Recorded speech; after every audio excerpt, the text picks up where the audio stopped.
Welcome to lesson 55. We're going to talk about fractions, decimals, and percents.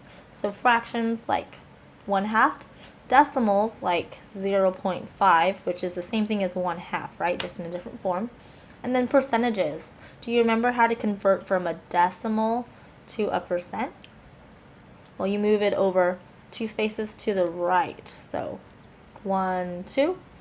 0.5 is 50%. And then to get from a percent to a decimal, you move 2 spaces to the left.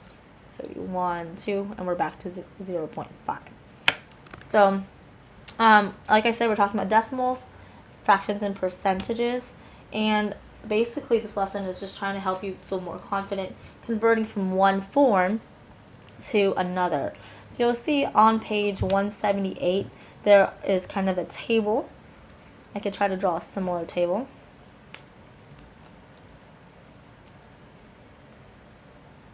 Let's have fractions here, decimals here, and percentages here.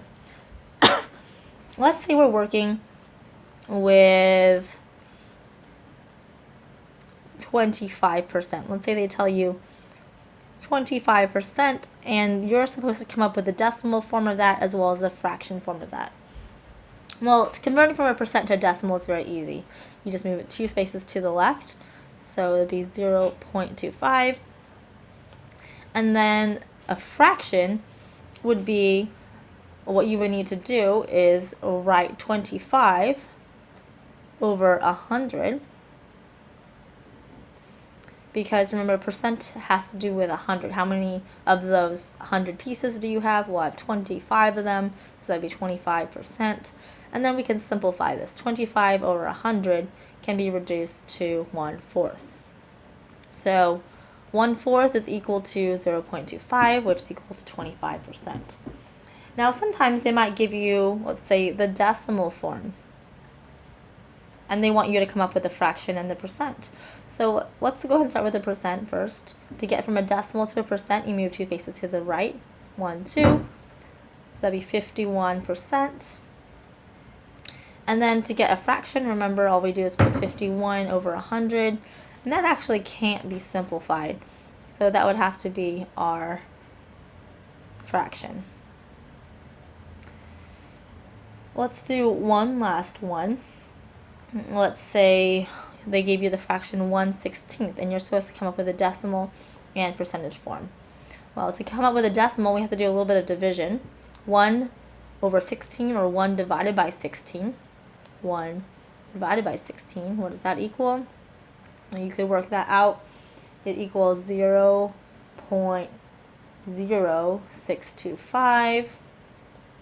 0.0625. And then converting that number to a percentage, we would move the decimal 2 spaces to the right, 1, 2, and get 6.25%. So as you can see, it just takes a little bit of confidence and a little bit of know-how to get from one form to another. But once you understand how to get from a decimal to a percent, or a fraction to a percent, or a percent to a fraction, it's just a matter of changing the form. It still has the same value. It just looks different. Now, the textbook recommends memorizing a reference number, and specifically they recommend memorizing this: 51 over 100, 0.51, 51%. That would be when you are solving a problem like this, you could just plug in these numbers to reference, so that when you are converting, let's say, 0.25 to a percentage, you could kind of look at this 51 example and remember, oh yeah, I move it 2 spaces to the right to get to a percentage, or oh yeah, to get from a decimal to a fraction, I have to put this over 100. So if you find that helpful, you can memorize this line here as a reference number that you could copy into different charts to just use as an example. But that's just an option. I'm not going to make you do that. Okay, this has been the lesson on decimals, percentages, and fractions. Let me know if you have any questions, but hopefully this isn't something new. It's just kind of taking a lot of things that you know and putting it all together.